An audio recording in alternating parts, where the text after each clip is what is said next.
नमस्कार बच्चों, संस्कृत कक्षा में आप सभी का स्वागत है। सबसे पहले आज हम पढ़ेंगे प्रथमः पाठः सुभाषितानि। पहला पाठ है आपका सुभाषितानि। सुभाषितानि दो शब्दों से मिलकर बना है। सु धन भाषित, सु अर्थात सुंदर, उत्तम, भाषित यानी कि वचन, यानी कि सुंदर वचन। यहाँ देखिए दिया गया है सुभाषितम सुधन भाषितम। सु अर्थात सुंदरम, उत्तमम, शोभनम, भाषितम अर्थात वचनम। तो इसका सुभाषितम का अर्थ हुआ सुंदर वचन, गुड सेइंग। तो ये सुभाषितानी में कुछ श्लोक दिए गए हैं जिनमें आपको बहुत ही अच्छी अच्छी बातें बताई जाएंगी, ज्ञान वाली, जिसे यदि आप जीवन में धारण करेंगे तो आपका जीवन अवश्य ही सफल होगा। तो आइए बच्चों, हम इन श्लोक को ध्यान से पढ़ते हैं। सबसे पहले श्लोकों का हम सस्वर पाठ करते हैं। पृथिव्यां त्रीणि रत्नानि जलम अन्नम सुभाषितम मूढ़ै पाषाणखण्डेषु रत्नसंज्ञा विधीयते।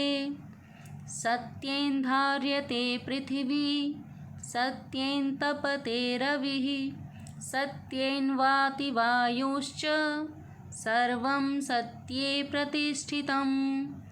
दाने तपसि शौर्ये च विज्ञाने विनये नये विस्मयो न हि कर्तव्यो बहुरत्ना वसुंधरा।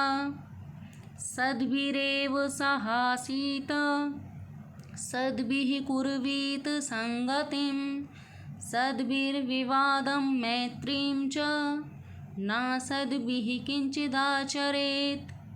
धनधान्यप्रयोगेषु विद्यायाः संग्रहेषु च आहारे व्यवहारे च त्यक्तलज्जः सुखी भवेत्। क्षमा वशीकृतिर्लोके क्षमया किं न साध्यते। शान्तिखड्गः करे यस्य किं करिष्यति दुर्जनः। बच्चों, ये हमने सभी श्लोकों का पहले सस्वर पाठ किया है। आइए अब हम एक एक श्लोक की व्याख्या देखते हैं। श्लोक के पद विभाग और अन्वय और उसका हिंदी भावार्थ देखते हैं। तो पहला श्लोक है पृथिव्यां त्रीणि रत्नानि जलम अन्नम सुभाषितम मूढ़ै पाषाण खंडेषु रत्न संज्ञा विधीयते। सबसे पहले हम इसका पद विभाग देखते हैं। पद विभाग क्या होता है? श्लोक के सभी पदों को अलग अलग करके लिखना। यदि कहीं पर संधि पद आया है यानी कि संधि की गई है तो उसका संधि विच्छेद करके अलग अलग लिखना। जैसे पृथिव्यां त्रीणि रत्नानि जलम अन्नम, आपने देखा श्लोक में लिखा है जलमन्नम, एक साथ लिखा हुआ है, तो हमने दोनों पदों को अलग अलग कर दिया, जलम अन्नम। यही पद विभाग होता है, उसको क्रम से लिखते हैं। सुभाषितम मूढ़ै पाषाणखण्डेषु रत्नसंज्ञा विधीयते। अब श्लोके पदानि इतस्ततः भवन्ति। श्लोक में क्या होता है कि जो पद होते हैं वो इधर उधर होते हैं। श्लोकार्थः सरलः न भवति, और श्लोक का जो अर्थ होता है वो भी सरल नहीं होता है, क्योंकि पद इधर उधर होते हैं। हमें समझ नहीं आता कि इसकी जो हिंदी अर्थ निकालें वो हम कहाँ से निकालें, है ना। श्लोकस्य अर्थ ज्ञानाय पदानां पुनः व्यवस्थापनम कुर्मः। तो श्लोक के अर्थ को जानने के लिए हमें पुनः जो पद होते हैं उनका पुनः दोबारा से उनको व्यवस्थित क्रम में रखना पड़ता है, सीक्वेंस में उनको लगाना पड़ता है हिंदी अर्थ के लिए। तदा वाक्यम सरलम भवति, और तभी जो वाक्य होता है वो सरल हो जाता है।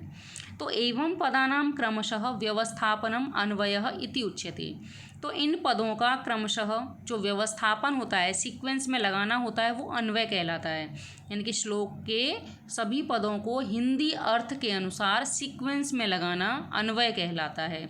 तो अन्वय के अनुसार हम हिंदी अर्थ आराम से निकाल सकते हैं।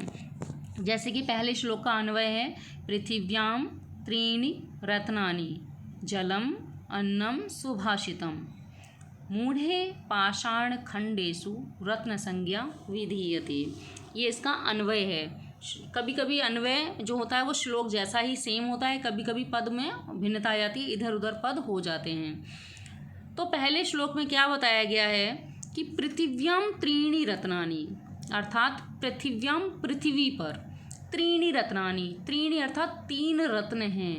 पृथ्वी पर 3 रत्न हैं। रत्न यानी कि बहुमूल्य वस्तुएं, बहुमूल्य चीज, रत्न। कौन है वो 3 रत्न? जलम, अन्नम और सुभाषितम। जलम अर्थात जल, अन्नम अर्थात भोजन, अन्न, सुभाषितम यानी कि सुंदर वचन। मूढ़ै पाषाण खंडेशु, लेकिन जो मूढ़े होते हैं, मूढ़े अर्थात मूर्ख व्यक्ति हैं, वो क्या है? पाषाण खंडेशु, पत्थरों के टुकड़ों को ही रत्न संज्ञा विधीयते, रत्नों का नाम देते हैं। यानी कि जो मूर्ख व्यक्ति होते हैं वो रत्न, जैसे हीरे जवाहरात मोती वगैरह होते हैं ना, ये क्या है? ये पत्थर के टुकड़े हैं, इनको ही रत्न मानते हैं। जबकि वास्तविकता क्या है? रत्न क्या है? जल, अन्न और सुभाषित अर्थात सुंदर वचन।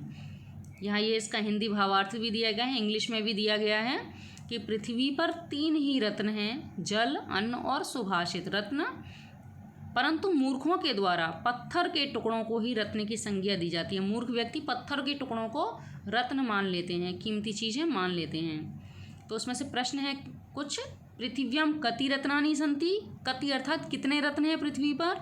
तो पृथिव्याम त्रीणि रत्नानि सन्ति। पृथिव्याम त्रीणि रत्नानि कानि सन्ति। अब पृथ्वी पर 3 रत्न हैं, वो कौन से हैं? कानि सन्ति, कौन से हैं? तो पृथिव्याम त्रीणि रत्नानि सन्ति, जलम, अन्नम, सुभाषितम, ये 3 रत्न हैं। किम विधीयते?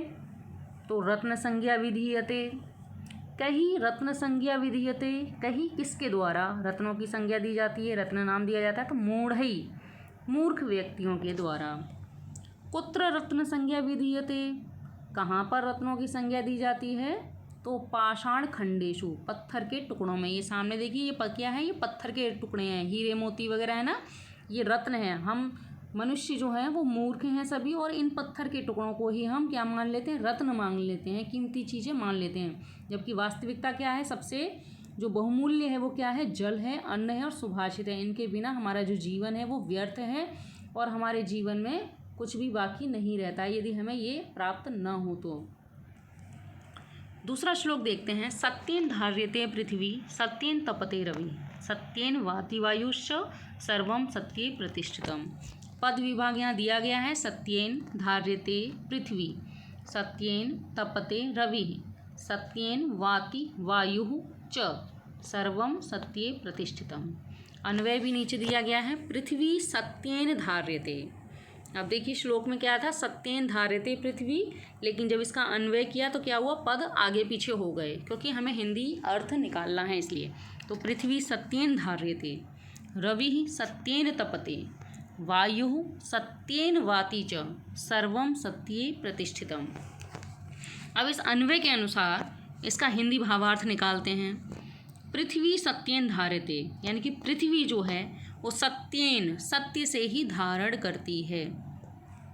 रवि ही सत्येन तपते, रवि अर्थात सूर्य सत्य से ही तपता है।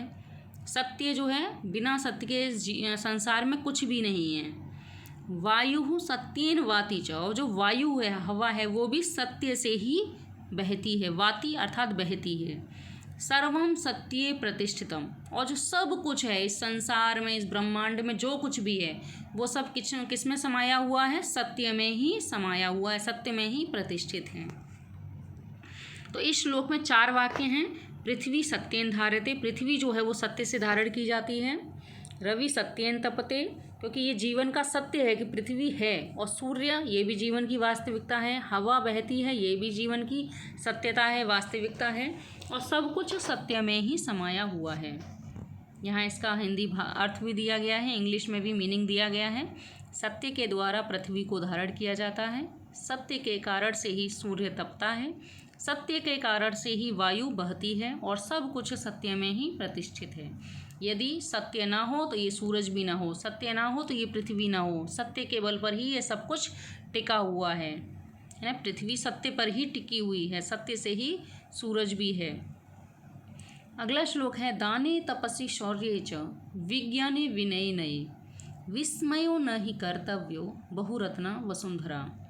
पद विभाग है। दाने तपसि शौर्ये च, विज्ञाने विनये नये, विस्मयः न हि कर्तव्यः, बहुरत्ना वसुंधरा। अन्वय है दाने तपसि शौर्ये विज्ञाने विनये नये च विस्मयः न हि कर्तव्यः वसुंधरा बहुरत्ना। यहाँ तात्पर्य क्या है, इस श्लोक में क्या 4 वाक्य दिए गए हैं। अहम, देखिए आप यहाँ पर क्या दिखा रहा है, दाने तपसि शौर्ये, दान में, तप में, शौर्य में, और विज्ञान में, और विनय यानी कि नम्रता में हमें क्या नहीं करना चाहिए, विस्मय यानी कि आश्चर्य नहीं करना चाहिए, विस्मयो न ही कर्तव्यो, नहीं करना चाहिए। यहाँ देखिए तात्पर्य क्या है इसका, अहम एव दानी अस्मि। आपको सामने एक चित्र दिखाई दे रहा है जो कुछ दान कर रहा है, ब्राह्मण को कुछ दे रहा है, तो वो उसके मन में क्या ख्याल है कि मैं ही सबसे बड़ा दानी हूँ, मैं ही अकेला दानी हूँ। अगले चित्र में एक ऋषि तपस्या कर रहे हैं, तो उनके मन में क्या है, अहम एव तपस्वी अस्मि, मैं ही तपस्वी हूँ, क्योंकि मैं तपस्या कर रहा हूँ तो मैं ही तपस्वी हूँ। और वो उनके मन में क्या ख्याल है, मैं ही ज्ञानी हूँ। नीचे है एक सैनिक है, वो उसके मन में क्या ख्याल है, अहम एव शूरवीरः अस्मि, मैं ही शूरवीर हूँ। और नीचे चाणक्य जी हैं, अहम एव ज्ञानी अस्मि, मैं ही ज्ञानी हूँ। तो एवं प्रकारेण अहंकारः न करणीयः, इस प्रकार से अहंकार नहीं करना चाहिए। क्यों? क्योंकि एतादृशः जनः अस्मिन् लोके बहवः सन्ति, इस प्रकार के जो लोग हैं, अस्मिन् लोके, इस संसार में, बहवः सन्ति, बहुत सारे हैं, बहवः बहुत हैं, बहवः एतान गुणान धारयन्ति, और बहवः यानी कि बहुत से लोग, एतान गुणान, इन गुणों को धारयन्ति, धारण करते हैं, न तो एकः एव, न कि कोई एक। अब दानी जो व्यक्ति है, क्या यही व्यक्ति सिर्फ दान करता है इस संसार में? और भी अनेकों हजारों लाखों लोग हैं जो दान करते हैं। तपस्वी ये एक अकेले ऋषि मुनि नहीं है, इनके अलावा भी बहुत से ऋषि मुनियों ने तपस्या की है। सैनिक भी इनके अलावा लाखों हैं, पूरे विश्व में हैं, बहुत सारे सैनिक हैं। ऐसे ही ज्ञानी भी बहुत सारे हैं। तो इन सब चीज़ों में हमें क्या नहीं करना चाहिए, आश्चर्य नहीं करना चाहिए। तस्माद् उक्तम, इसीलिए कहा गया है, वसुंधरा बहुरत्नै युक्ता अस्ति, ये जो वसुंधरा है, ये जो धरती है, वो कैसी है, बहुत सारे रत्नों से युक्त है। ये सारे रत्न हैं, ये दानी, तपस्वी, शूरवीर, ज्ञानी, ये सब क्या है, ये रत्न हैं। तो इसका हिंदी अर्थ अच्छे से देखते हैं। दाने अर्थात किसी को भी अपने द्वारा दिए गए दान में, तपस्वी यानी कि तपस्या में, शौर्य वीरता में, शौर्य यानी कि वीरता, विज्ञाने यानी कि शास्त्र ज्ञान में, विनय नम्रता में, नये नीति में, विस्मयो नहीं कर्तव्यो, विस्मय अर्थात अहंकार नहीं करना चाहिए। क्यों? क्योंकि ही अर्थात क्योंकि ऐसे गुणों को धारण करने वाले इस संसार में बहुत हैं, सिर्फ कोई एक ही नहीं है। इसीलिए कहा गया है कि बहुरत्ना वसुंधरः, क्योंकि जो धरती है, धरा है, वो अनेक रत्नों को से युक्त है। इस पृथ्वी पर कोई भी रत्न एक अकेला नहीं है, अनेक रत्नों से युक्त है। ये सब रत्न हैं, दानी, तपस्या वाला, वीरता, ये सब क्या है, ये रत्न हैं। और पृथ्वी इन सारे रत्नों से युक्त है। तो इसलिए हमें अहंकार नहीं करना चाहिए, क्योंकि हम अकेले नहीं हैं इस पृथ्वी पर श्रेष्ठ, हमारे जैसे लाखों लोग श्रेष्ठ हैं। ठीक है, तो आज हमने ये 3 श्लोक देखे, बाकी के जो श्लोक हैं वो हम अगली कक्षा में देखेंगे।